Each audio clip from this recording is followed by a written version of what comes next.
Hello and welcome back to our channel blazing academy. আমি দেবলীনা ব্যানার্জি আজকে তোমাদের জন্য WBSSC group C group D special একটা ভেরি স্পেশাল ক্লাস নিয়ে এসেছি। খুব মজাদার ক্লাস। আজকের ক্লাসটা হচ্ছে আমাদের পুরো অ্যানসেন্ট ইন্ডিয়ান হিস্ট্রির উপরে। সো আজকের এই ক্লাসটা যদি করো তাহলে অ্যানসেন্ট ইন্ডিয়ান হিস্ট্রিটা তোমাদের পুরোটাই হয়ে যাবে আমি মনে করি। সো খুব ভালো করে মন দিয়ে ক্লাসটা দেখবে। আর মনে হয় না এরপরে কোনো ডাউট থাকবে, তো যদি বা ডাউট থাকে তাহলে তোমরা আমাদের হোয়াটসঅ্যাপ গ্রুপ টেলিগ্রাম চ্যানেলে যোগাযোগ করো, সেখান থেকে সবকিছু জেনে যাবে। আর একটা কথা বলে রাখি, ক্লাস শুরুর আগে আমাদের ডাব্লিউবিএসএসসি গ্রুপ সি গ্রুপ ডির জন্য আমাদের নতুন ভাবে একটা স্পেশাল ব্যাচ শুরু হচ্ছে। তো যদি কেউ এই ব্যাচে অ্যাডমিশন নিতে চাও তাহলে অবশ্যই যোগাযোগ করো, হেল্পলাইন নাম্বার ডেসক্রিপশন বক্সে দেওয়া আছে।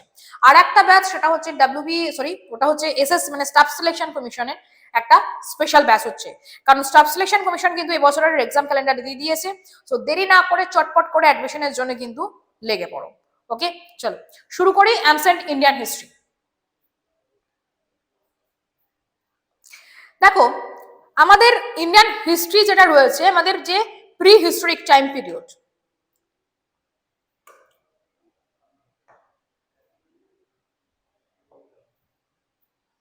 এক সেকেন্ড,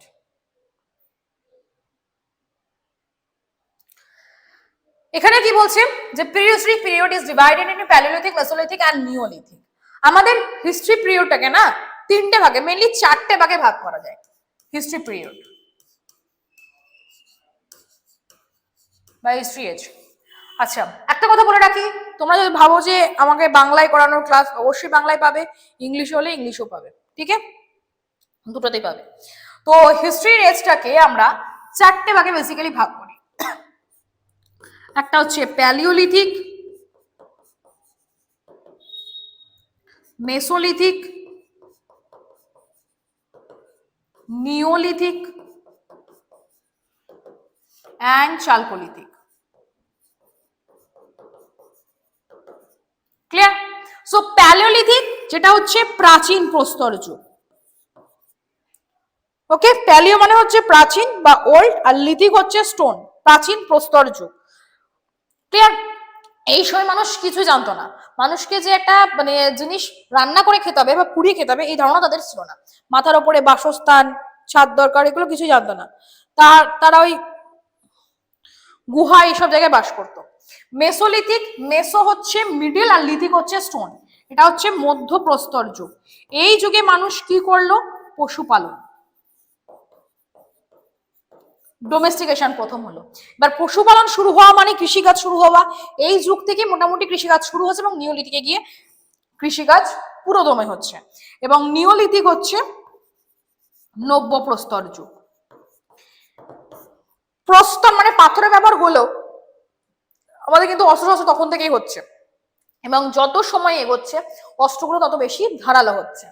আর চালকোলিথিক হচ্ছে, চালকোলিথিকটা কি? এটা হচ্ছে কপার এজ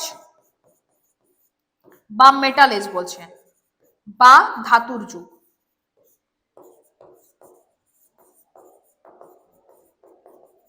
ধাতুর যুগ, ঠিক আছে। প্রথম কোন ধাতু আবিষ্কার হয়? First metal. ফার্স্ট মেটাল হচ্ছে কপার। ক্লিয়ার? বোঝা গেছে সবার? ওকে, সো এই গেল আমাদের হিস্টোরিক্যাল এজ। এটা একটা ছোট্ট করে স্ক্রিনশট নিয়ে নাও, আমি নেক্সট চলে যাব।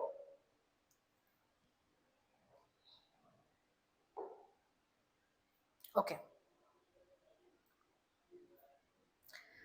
Palaeolithic people were primarily hunter gatherers. আমি যেটা বললাম যে তারা ওই মানে শিকার করতো, তারপরে বসবাস করতে হবে, তখন তাদের ছিল না। আমি ছোট্ট করে এটা বলে দিচ্ছি, এটা লেখা রয়েছে। Bhimbetka caves are famous for prehistoric rock paintings. আচ্ছা, ভীমবেটকা এটা মধ্যপ্রদেশে রয়েছে, ভীমবেটকা গুহাটা, ঠিক আছে, মধ্যপ্রদেশ। এই ভীমবেটকা গুহাটা কোন যুগের তৈরি? এটা প্রায় মেসোলিথিক পিরিয়ডের।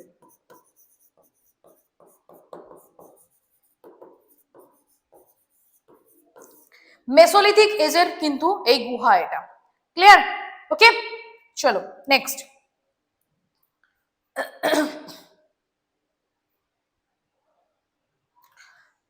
নেক্সট কি বলছে? Mesolithic age shows the beginning of microlithic tools.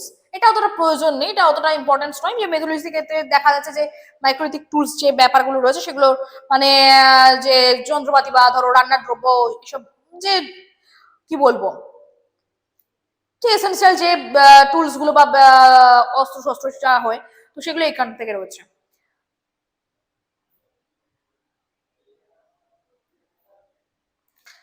Bagor is Rajasthan is an important Mesolithic site. It's a very important.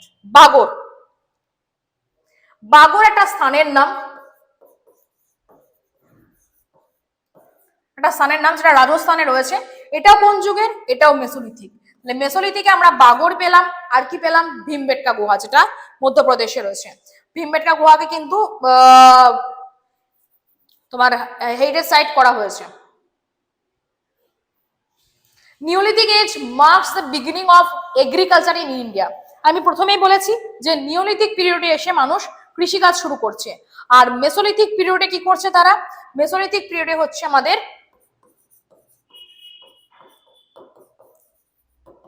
Mesolithic পিরিয়ডে হচ্ছে ডোমেস্টিকেশন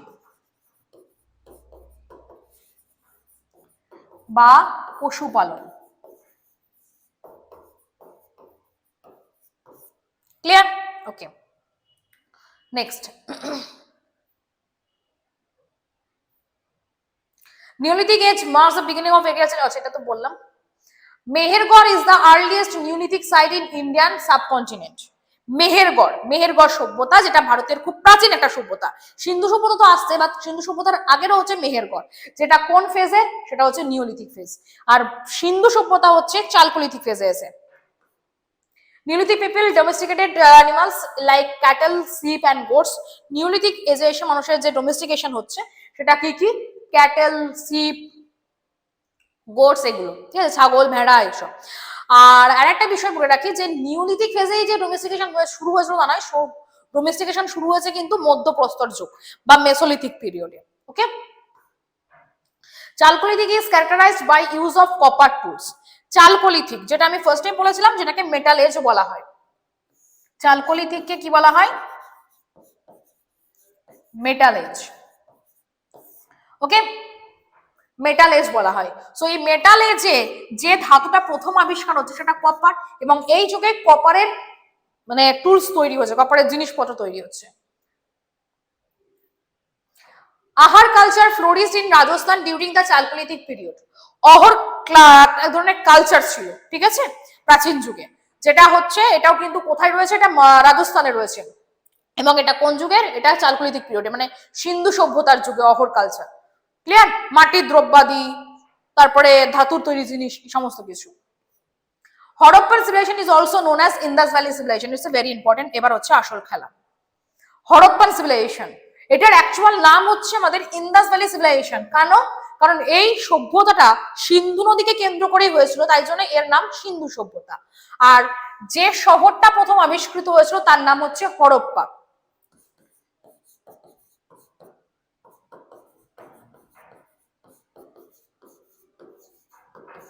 ফার্স্ট ইনভেন্টেড সিটি কি ছিল?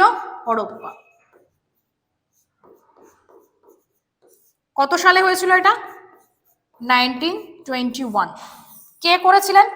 Invented by D R. সাহানি বা দয়ারাম সাহানি। ঠিক আছে, তো এই যে হরপ্পা শহরটা, এটা বৈদিক ইন্দাস ভ্যালি সিভিলাইজেশনের একটি সাইট, এবং প্রথম আবিষ্কৃত হচ্ছে বলে হরপ্পা সভ্যতার আর এক নাম, বা ইন্দাস ভ্যালি সিভিলাইজেশনের আর এক নাম হরপ্পা সভ্যতা। তোমরা আমাকে কমেন্ট করে জানাও যে এই হরপ্পা কথার অর্থ কি?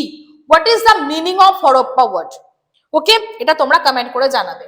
Next, the Indus valley civilisation flourished around 2500 BCE। 2500 খ্রিস্টপূর্বাব্দ নাগাদ ইন্দাস ভ্যালি সিভিলাইজেশন হয়েছিল। Indus Valley civilization was discovered in 1921-22.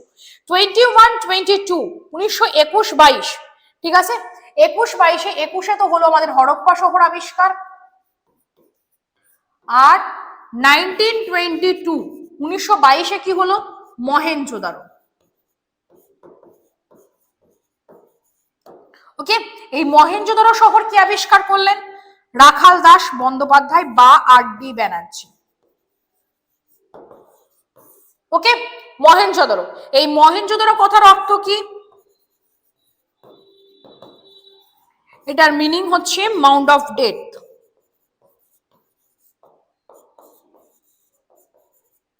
ওকে, মৃতের স্তূপ, বাংলায় একে বলা হয় মৃতের স্তূপ। আর এই মহেঞ্জোদারো হচ্ছে আমাদের অল ওভার যে হরপ্পা সিভিলাইজেশনটা ছিল, সেই হরপ্পা সিভিলাইজেশনের সব থেকে বড় শহর।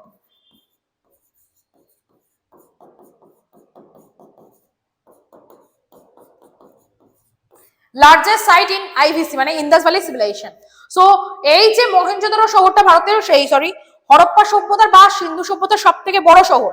কিন্তু আমরা যদি ম্যাপে দেখি, হরপ্পা সভ্যতা বিস্তার লাভ করেছে ভারতবর্ষের এইটুকু এলাকা জুড়ে, আর এদিকে পাকিস্তান আফগানিস্তানে কিছুটা রয়েছে। তাহলে 1947-এর পর ভারত পাকিস্তান আলাদা হয়ে গেছে।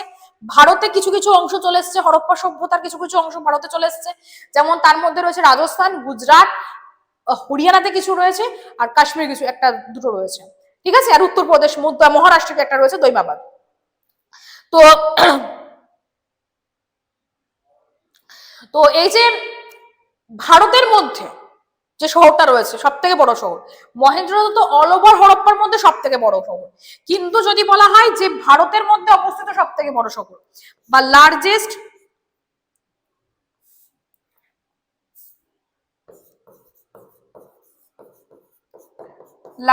সাইট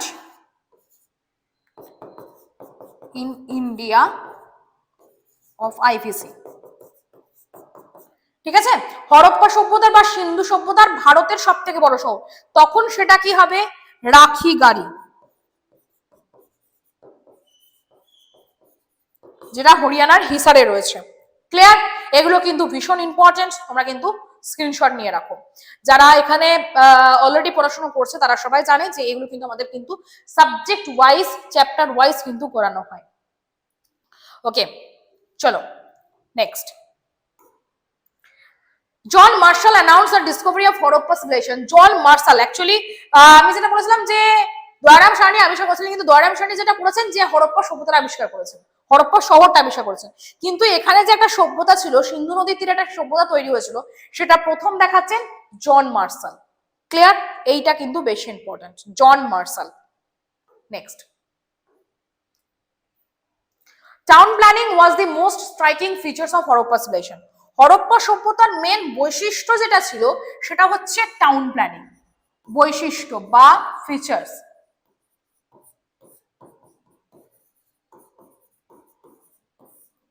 এক হচ্ছে টাউন প্ল্যানিং,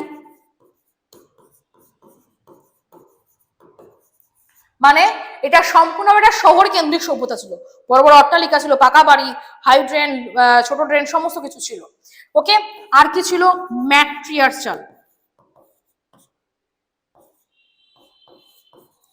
মাতৃতান্ত্রিক সভ্যতা ছিল। আর copper,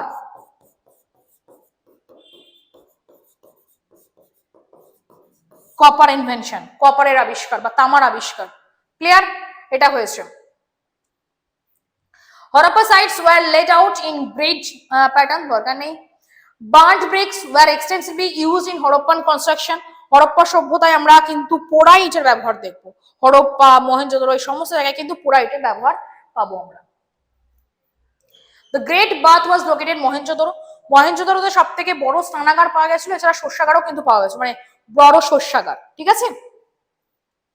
গ্রানারিজ are found in Harappa. শস্যাগার, স্নানাগার দুটো হরপ্পাতে পাওয়া গেছে, but great granary and great bath যেটা পাওয়া গেছে মহেঞ্জোদারোতে। Dockyard, very important, it's very important. Dockyard মানে বন্দর, এশিয়ার প্রাচীনতম বন্দর সেটা হচ্ছে লোথাল। লোথাল কোথায়? গুজরাট। এই লোথালে আর কি পাওয়া গেছে? ধানের তুষ বা রাইস হাস্ক। ওকে, ধানের তুষ বা রাইস হাস্ক পাওয়া গেছে। ক্লিয়ার? তোমরা কিন্তু ভিডিওটা যখন দেখবে পজ করে করে কিন্তু খাতায় নোট ডাউন করে নেবে যদি জানা না থাকে, এগুলো কিন্তু ভীষণ গুরুত্বপূর্ণ question. Dholavira is famous for its water management system. এখানে একটা রিজার্ভার সিস্টেম ছিল, আমাদের যখন এখন যে সিস্টেমটা হয়েছে না, যে মিউনিসিপ্যালিটি জল আসবে, এটা রিজার্ভারে জমা হবে, সেখান থেকে আবার ট্যাঙ্কির মাধ্যমে পড়ে যাবে, এই যে রিজার্ভ সিস্টেমটা, এটা কিন্তু ধোলাভিরায় ফার্স্ট হয়েছে। আর একটা কথা, ধোলাভিরাকে 2022 2021 সালে ওয়ার্ল্ড হেরিটেজ সাইট করা হয়েছে।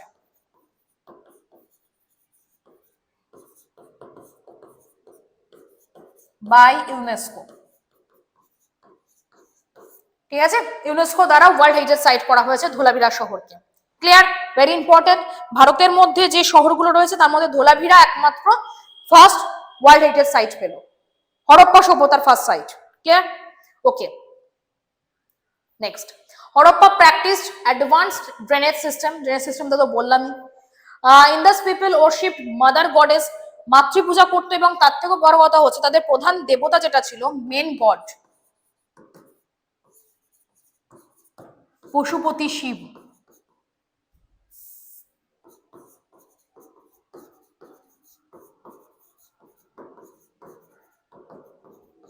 ঠিক আছে, পশুপতি শিব ছিলেন। Next, Pashupati Shiva is associated with Lord Shiva, যেটা Shiva. Harappan followed a standardized system of weights and measures, প্রয়োজন নেই।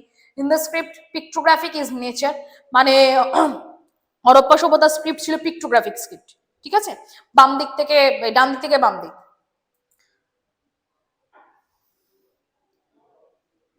আচ্ছা, trade was conducted through barter system. এটা বলার হচ্ছে যে হরপ্পা সভ্যতার মানুষরা, তোমরা একটা নোট ডাউন করে রাখো, হরপ্পা সভ্যতার মানুষেরা সুমেরু দেশের মানুষের সাথে বাণিজ্য করত। ওকে, সুমেরু দেশের মানুষের সাথে বাণিজ্য করত। Decline of Harappa civilization attributed multiple factors. Aryans entered in India around 1500 BC. এবার আসছি আমরা বৈদিক সিভিলাইজেশন। হরপ্পা সভ্যতার পরে আমরা চলে আসবো বৈদিক সিভিলাইজেশন। হরপ্পা সভ্যতাতে আমরা আইভিসিতে কি কি পেয়েছিলাম আর বৈদিক সিভিলাইজেশনে কি কি পাচ্ছি একটু দেখে নাও। আইভিসিতে আমরা পেয়েছি টাউন প্ল্যানিং পেলাম, 2 পেলাম ম্যাট্রিয়ার্চাল, ঠিক আছে, আর 3 পেলাম কপার। ওকে, বৈদিক সিভিলাইজেশনের ঠিক উল্টো, এখানে আমরা পাবো আরবান সিভিলাইজেশন, সরি, আমরা পাবো রুরাল সিভিলাইজেশন। ওকে, আর কি পাবো, এটা হচ্ছে প্যাট্রিয়ার্চাল। কিন্তু বৈদিক সিভিলাইজেশনের প্রথম দিকে কিন্তু মানে মেয়েদের কিন্তু প্রাধান্য ছিল। আর এখানে কপার, এখানে হচ্ছে আয়রন। আয়রন হলেও কিন্তু পরবর্তী বৈদিক যুগে হয়েছে। এই সময় আর্যরা ভারতে আসছে, এবং আর্যদের আদি বাসস্থান কোথায়? আদি বাসস্থান হচ্ছে সেন্ট্রাল এশিয়া, এটা ম্যাক্স মুলারের মত। ওকে, সেন্ট্রাল এশিয়া। তারা এসে প্রথম কোথায় বসবাস করছে? পাঞ্জাবের সপ্তসিন্ধু নদীর তীরে। ওকে, ক্লিয়ার? সো এগুলো হচ্ছে ইন্দাস ভ্যালি সিভিলাইজেশন এবং বৈদিক সিভিলাইজেশনের মধ্যে পার্থক্য। আমি একটু জাস্ট একটা জিনিস তোমাদেরকে বুঝিয়ে দিচ্ছি ছোট্ট করে, বৈদিক সিভিলাইজেশন পুরোটা হয়ে যাবে।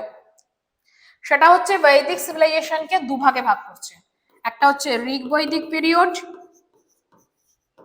একটা হচ্ছে ল্যাটার বৈদিক পিরিয়ড। ওকে, ঋগ বৈদিক পিরিয়ডে সময়কাল কত? 1500 থেকে 1000 খ্রিস্টপূর্বাব্দ। আর ল্যাটার বৈদিক হচ্ছে 1000 থেকে 600 খ্রিস্টপূর্বাব্দ। ঋগ বৈদিক পিরিয়ডে আমরা কি পাচ্ছি? বেদ পাচ্ছি।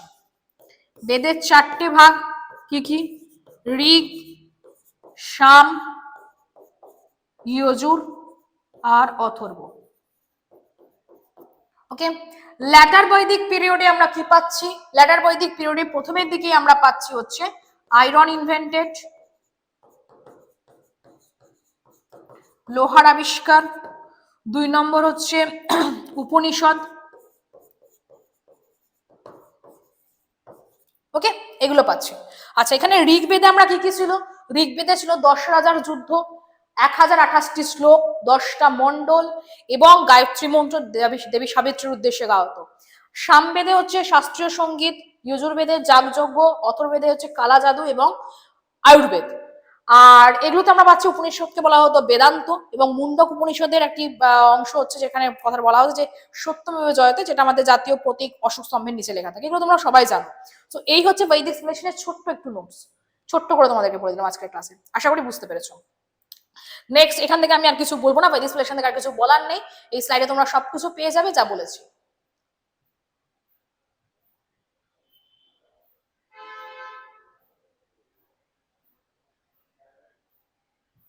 আচ্ছা, এবার হচ্ছে বৌদ্ধ ধর্ম, জৈন ধর্ম। এই যে বৈদিক সিভিলাইজেশনে আমরা দেখলাম যে সেখানে একটা বর্ণ সিস্টেম ছিল, ঠিক আছে, ব্রাহ্মণ, ক্ষত্রিয়, বৈশ্য, শূদ্র 4টে ভাগে ভাগ করছে। কিন্তু এরপরে প্রতিবাদী আন্দোলন শুরু হচ্ছে, বিভিন্ন প্রতিবাদী ধর্ম তৈরি হচ্ছে। তার মধ্যে সব থেকে বেশি যেটা ফেমাস হয়েছিল সেটা হচ্ছে গৌতম বুদ্ধের বৌদ্ধ ধর্ম এবং মহাবীরের জৈন ধর্ম। ওকে,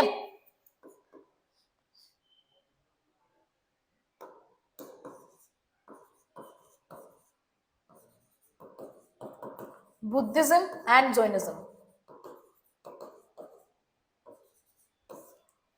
ওকে, বুদ্ধিজম যেটা গৌতম বুদ্ধ করছেন,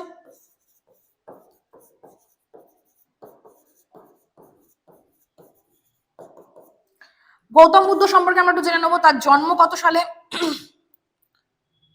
536 বিসি। ওকে, কোথায়? লুম্বিনীতে, নেপালের। আচ্ছা, জৈন ধর্মের বিষয়টা হচ্ছে 24 জন তীর্থঙ্কর ছিলেন। প্রথম ছিলেন ঋষভদেব, আর প্রথম হচ্ছে ঋষভদেব, 23তম হচ্ছে পার্শ্বনাথ, আর 24তম হচ্ছে মহাবীর। তো মহাবীর সম্পর্কে আমরা জানবো, কেননা তিনি জৈন ধর্মটাকে প্রচার করেছিলেন। মহাবীরের জন্ম কত সালে? বর্ন, আর এনার হচ্ছে 540 বিসি। কোথায় জন্মগ্রহণ করেছিলেন? কে বলতে পারে? তিনি জন্মগ্রহণ করেছিলেন কুন্দগ্রাম। ঠিক আছে। গৌতম বুদ্ধের সারনাথে ধর্ম প্রচার,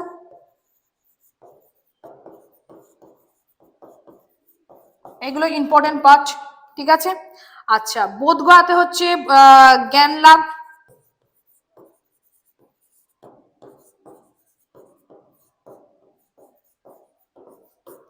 আর মৃত্যু, ডেথ, গৌতম বুদ্ধের মৃত্যু কত? 568 বিসি, সরি 86 বিসি।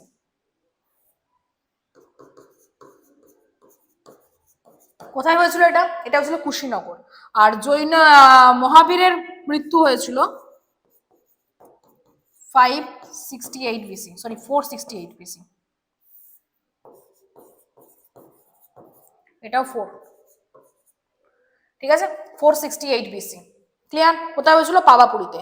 গৌতম বুদ্ধের মৃত্যু হচ্ছে 486 বিসি কুশীনগর, আর মহাবীরের হচ্ছে 468 বিসি পাবাপুরী। ক্লিয়ার? বোঝা গেল? শর্ট করে বলে দিলাম।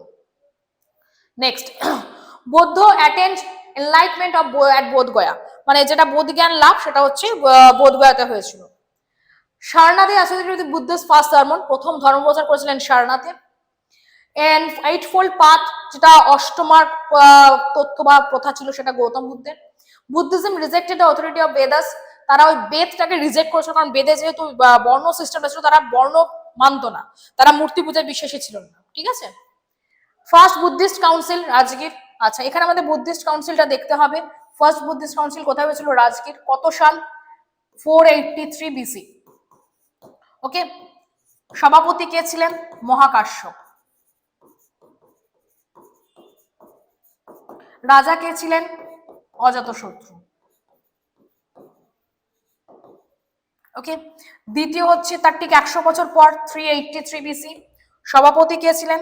এটার সভাপতি ছিলেন সাবাকামি। রাজা কে ছিলেন? কালাশোক। আচ্ছা, তারপর একটা হয়েছিল 250 বিসি। সভাপতি কে? তিস্য। ওকে, রাজা কে ছিলেন? অশোক। এটা মনে রাখার দুর্ধর্ষ ট্রিক্স রয়েছে। তারপরে হচ্ছে 78 এডি, 78 খ্রিস্টাব্দে কনিষ্ক ছিলেন সভাপতি ছিলেন বসুমিত্র, রাজা ছিলেন কনিষ্ক। ওকে। আচ্ছা, এটা হয়েছে রাজগীর, এটা হয়েছে বৈশালী দ্বিতীয়টা। তৃতীয় হয়েছে হচ্ছে পাটলিপুত্র, আর চতুর্থটা হয়েছে জলন্ধর, কাশ্মীর। ওকে, এইগুলো হয়েছে। তো আমাদের মনে রাখার ট্রিক্স হচ্ছে, রাজার নাম মনে রাখার ট্রিক্স হচ্ছে এ কে, অজাতশত্রু, কালাশোক, অশোক, কনিষ্ক। ক্লিয়ার? সভাপতি মনে রাখার ট্রিক্স হচ্ছে MS TV, Mahendra Singh TV. মানে মহাকাশ্যপ, সাবাকামী, তিস্য, বসুমিত্র। আশা করি জীবনে ভুলবে না। ক্লিয়ার? চলো চট করে একটা স্ক্রিনশট নিয়ে নাও, নেক্সট চলে যাবো।